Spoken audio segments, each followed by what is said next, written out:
ছিনতাই অনেকটা কমে এসেছিল, এখন আবার ছিনতাই বাড়তে বাড়তে এমন হয়েছে যে গায়ের কাপড় পর্যন্ত ছিনতাইকারী খুলে নিয়ে যায়। এগুলো তো আমরা দেখিনি।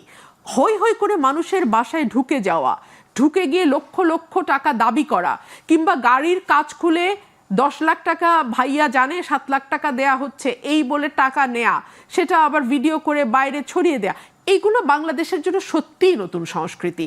আবার আমরা দেখতে পাচ্ছি একটি রাজনৈতিক দল সেটার দায়ও স্বীকার করছে, কিন্তু বলছে এটা হচ্ছে তাদের কি ডোনেশন না।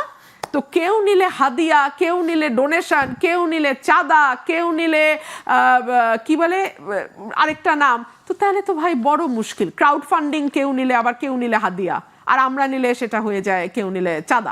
So this is very unfortunate. হ্যাঁ, let's call spade a spade. এবং আমরা আশা করি যে এই সরকারটি তো কোনো দলীয় সরকার না, যদিও এই সরকারের একজন উপদেষ্টা মুখ ফসকে বলে ফেলেছেন যে সরকার এবং সরকারি দল মবের সঙ্গে যুক্ত না।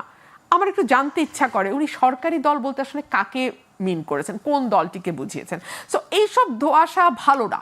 সরকারটিকে আমরা অনেক বেশি জবাবদিহিতামূলক এবং স্বচ্ছ আশা করেছিলাম, এই স্বচ্ছতা আমরা পাই নাই। গত কয়েক মাসে আমরা ধারাবাহিকভাবে ভাঙচুর হতে দেখেছি। আমরা ধারাবাহিকভাবে শুধু যে আওয়ামী লীগের স্থাপনা বা আওয়ামী লীগের প্রতিষ্ঠাতার স্থাপনার ভাঙচুর হয়েছে তাই নয়, আমরা বরং দেখেছি মুক্তিযুদ্ধের স্মৃতিফলক, মুক্তিযুদ্ধের ভাস্কর্য, এগুলোও কিন্তু ভাঙা হয়েছে। গ্রাফিতি মুছে ফেলবার চেষ্টা হয়েছে দেয়াল থেকে।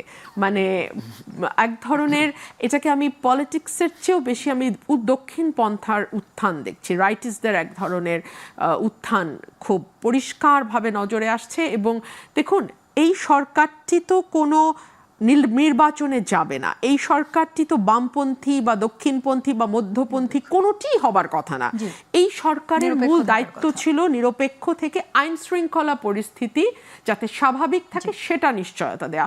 ধরুন, আমি যদি আপনার প্রশ্নের উত্তরে আমি তর্কের খাতিরে যদি ধরি যে আগামীকালকে তারা ওখানে ভাঙচুর করলো, এর ফলে যে পরিস্থিতিটা হবে সেটা হচ্ছে পাল্টা একটা আঘাত আসবার চেষ্টা হবে। সে আঘাত যদি খুব জোরালো হয় তাহলে ভালো রকম সহিংসতা হবে, যদি খুব জোরালো আঘাত না আসে তাহলে মোটামুটি সহিংসতা হবে।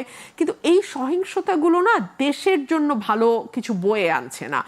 এবং আমরা এমন একটা সময়ে বসে কথা বলছি যখন আর্মি ম্যাজিস্ট্রেসি পাওয়ার নিয়ে মাঠে আছে। তখনই যদি এই অবস্থা হয় মাঠের, তাহলে সামনে নির্বাচন ঘনিয়ে আসবে। যতদিন যাবে আমরা কিন্তু নির্বাচনের দিকে যাচ্ছি বলে অ্যাপারেন্টলি এখনো আমাদের ধারণা। সো নির্বাচন সামনে আসলে নানান রকম ফোর্সকে আমরা মাঠে কার্যকর বা ক্রিয়াশীল দেখি। সো এর মধ্যে যদি এইরকম আইন শৃঙ্খলা পরিস্থিতি ডে টু ডে, সেটা যদি সরকার কন্ট্রোল করতে না পারে, মানুষকে নিরাপত্তা দিতে না পারে, আমরা তো নতুন নতুন সংস্কৃতি দেখছি।